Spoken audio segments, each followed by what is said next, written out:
my beautiful lovelies, it's Emmy. How are you? It's great to see you and welcome back. Today's video is sponsored by Thrive Market. Thrive Market offers healthy and sustainable groceries in a stress-free grocery shopping experience, which I really appreciate. I can order my pantry staples and they'll arrive right at my doorstep. But what I really appreciate is that I can customize the shopping experience for myself and for my family. They have over 90 different values and diets that I can choose from. For example, I have a wheat sensitivity and my husband is mostly vegan. So when I select those options, the field of options is reduced. But not only that, I'm exposed to new products as well that I might not be familiar with because I've used those customized features. I also like that I can save even more on new markdown prices on over 800 products. So I just got my Thrive Market order and I'll show you a few things that I picked up.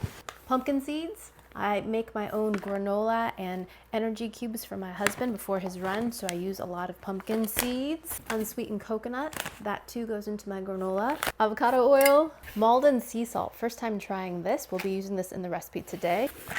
Omega-3s, I take my fish oils every morning as well. Love maple syrup, we use this on our pancakes, but I also use it in my morning oatmeal. So if you'd like to try Thrive for yourself, click the link down below or head over to thrive.com/emmymade to receive 30% off your first order and a free gift worth up to $60 when you join Thrive today. Big thanks to Thrive for sponsoring this video and for allowing me to make better videos for all of you. Alrighty, my lovelies, today we're going to be making a cookie recipe with a name that I just could not resist. They're called Martha-Stewart-Fired-Me cookies. Isn't that a great name? Martha-Stewart-Fired-Me, so I was inspired to create this cookie recipe.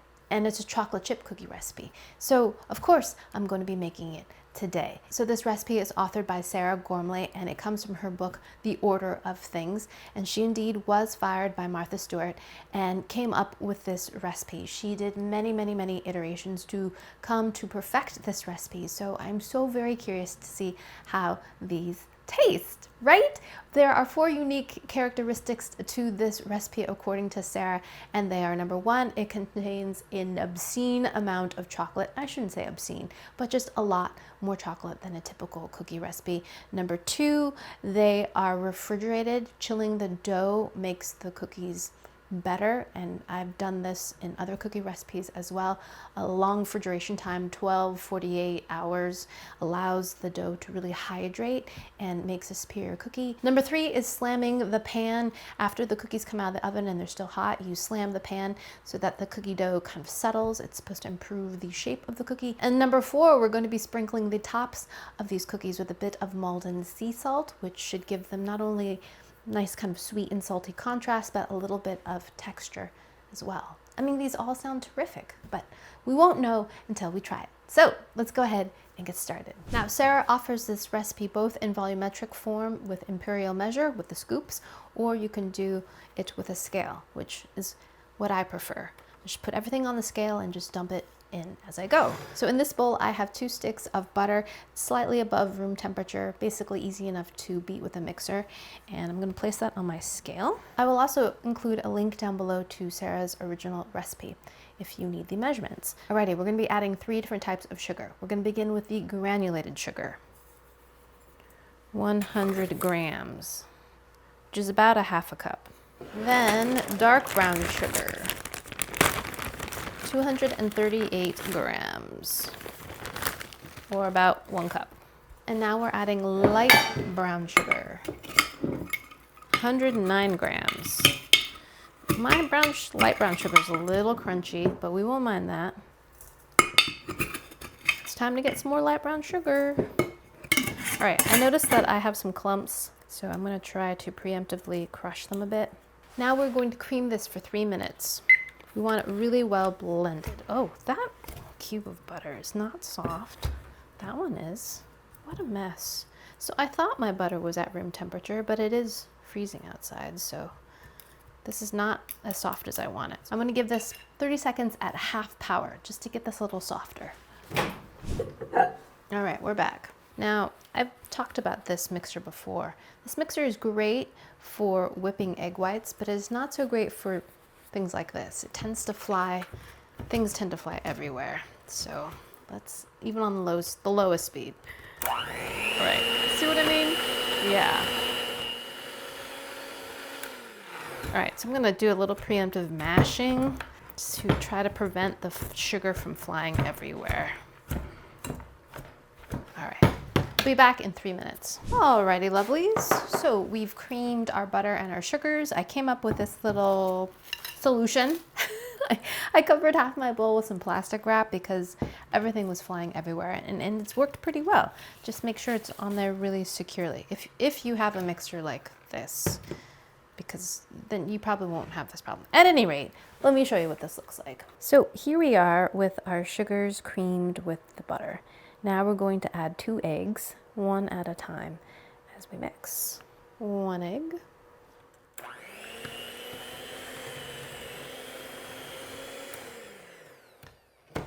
So I'm able to get underneath there and keep everything from flying around. Okay, 2nd egg.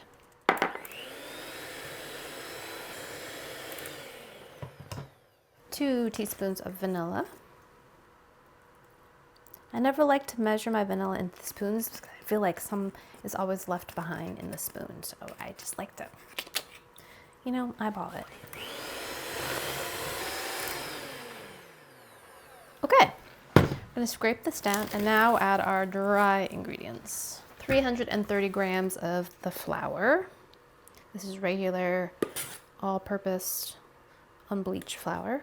Baking powder, 1.5 teaspoons. And 1 of baking soda. Just a little bit of salt because we're going to be adding salt to the tops of these. And then rather than using this and having everything fly over the place, I'm gonna opt for my bread whisk or Danish whisk. Love that tool, super useful. Now we're just gonna stir all of the dry into the wet. I really love this whisk, but I have another one that a Kind Lovely sent me that's even better. And the whisker goes all the way through the handle. Sometimes if I'm stirring something very, very stiff with this one, this little head will pop out, which is kind of bothersome. Annoying, really.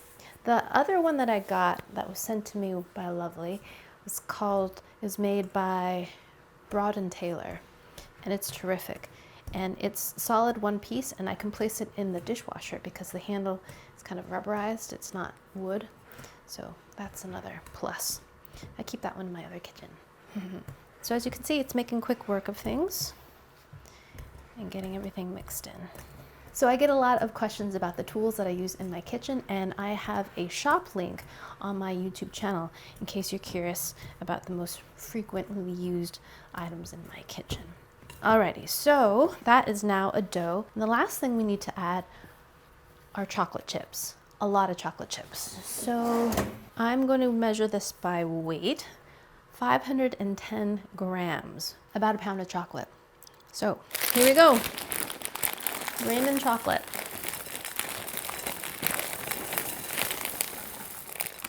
Perfect. Do you want for quality control?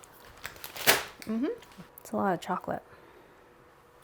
Now I'm going to use this to blend this in. I mean, these have got to be good, right? Look at that. Good grief. So we're going to mix our chocolate chips into our dough. And while we can bake these right away, Sarah recommends that we let this dough rest in the refrigerator for at least 24 hours.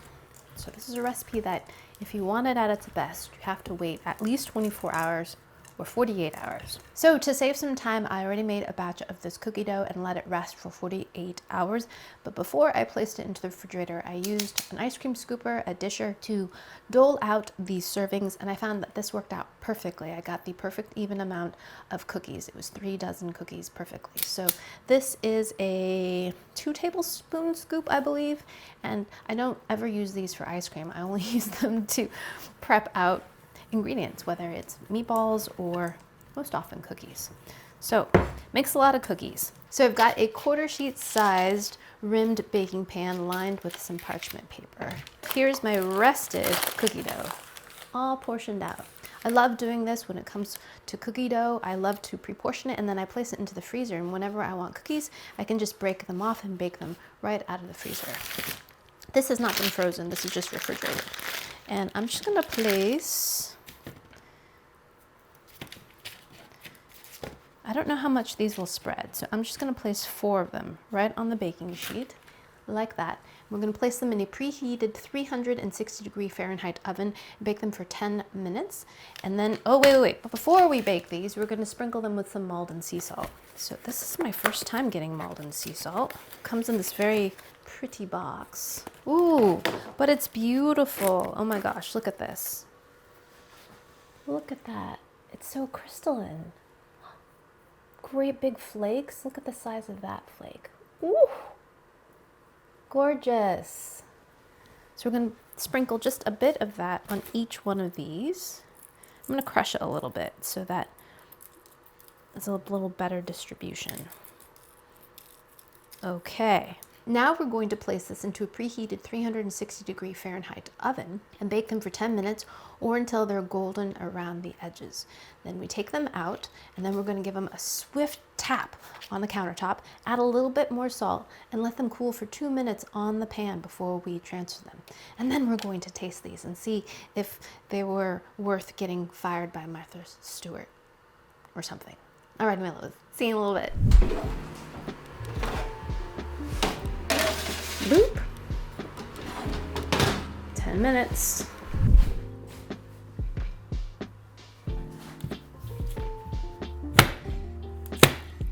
That immediately settles them down. Look at that. Instead of being puffy, now we're going to add a little bit more salt. Sprinkled on top. Boom. Boom. Alrighty, my lovelies, the cookies have come out of the oven. I slammed them and I salted them again, and they've been cooling on this rack. They look great. They smell great. They don't look all that different from any other kind of chocolate chip cookies that I've made, but I'm surprised by the size. Somehow I thought with that scoop maybe I'd get bigger size cookies, but for me this is actually the perfect size. They fit in the palm of my hand. They're not gigantic. I don't love the gigantic sized ones. I mean, those look beautiful. They look beautiful when you break them open, but the size is just too much. You know what I mean? Like this is lovely. Lovely size. Just the palm of my hand, right? Fits inside your mug when you're dunking it. Smells great. Vanilla, butter. I smell butter, which you gotta have in a chocolate chip cookie. I tried crumble cookies for the first time. Did you see that video? I'll put a link to it down below. Give you my whole opinion about big size thick cookies. There you go. There's the Martha-Stewart-Fired-Me cookie. There it is on the back, beautifully baked, and you can see all the chocolate chips in there. It's chock full. Let's break it open. Ooh la la. Look at that. Look at the concentration of chocolate in there. Alrighty, enough. Let's give them a taste. Itadakimasu.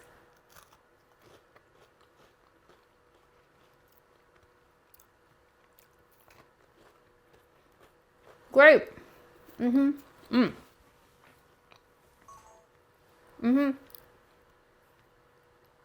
Edges are crisp. Very crunchy. Did you hear that? Kind of a light crispness. The middle are warm and molten. These just came out of the oven about 5 minutes ago.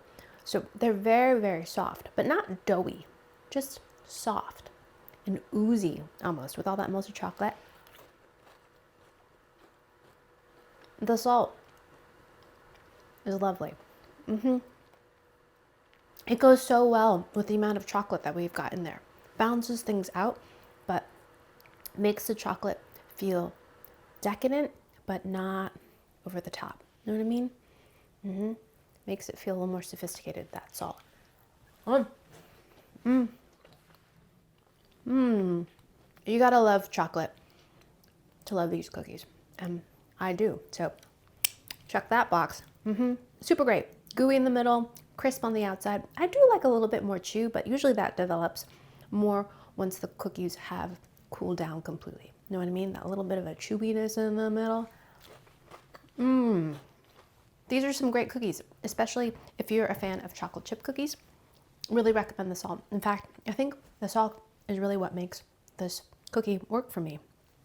Oh, and the portion size. I like the small kind of scoop. But you can do that with any cookie if you've got the right kind of scooper. You know what I mean? And kudos to you, Sarah, for taking an experience that probably felt pretty bad at the time, a huge blow to your ego, and transformed it and processed it in a way that arrived at this cookie and to share it with us all. Loved it. And a wonderful name at that. Alrighty, my lovelies, thanks so much for watching, and big thanks to Thrive Market for sponsoring this video. If you'd like to try Thrive Market for yourself, click the link down below or head over to thrivemarket.com/emmymade to receive 30% off your first order and a free gift worth up to $60 when you join Thrive today.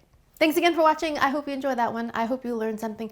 Please share this video with your friends. Follow me on social media, like this video, subscribe, and I shall see you in the next one. Toodaloo, take care, bye!